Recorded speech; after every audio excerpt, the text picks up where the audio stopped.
Hello po. So ito yung gabi ng pagkatapos naming manood ng fireworks ni Madam guys ay syempre nagutom na naman siya.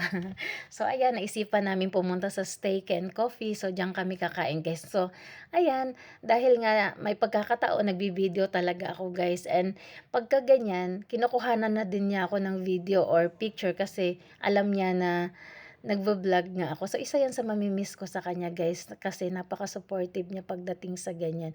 So, ayan na yung aming drinks. Ang sa akin, ang fresh orange. Ang kanya naman ay ang Coke, si favorite niya.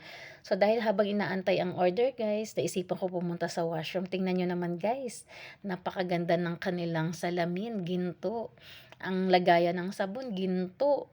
Ang lababo guys, ginto.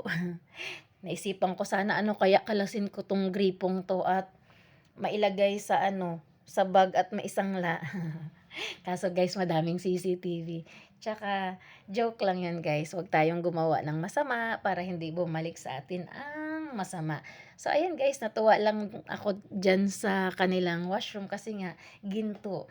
And yung kanilang ano guys, toilet din is ginto pero hindi ko na siya sinama sa pagkuha ng video. And ang kanilang ceiling guys, maganda din kasi ayan maraming mga flowers, o 'di ba? So pagtapos nga niyan guys, dumating na yung aming order. And ayan yung order ni Madam, ang beef ata yan guys, beef, mashed potato and vegetables. So ewan ko kung anong tawag diyan sa order na yan.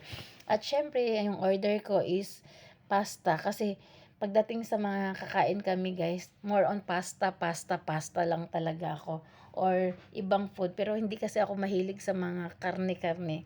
So, ayan lang guys. Salamat sa panonood.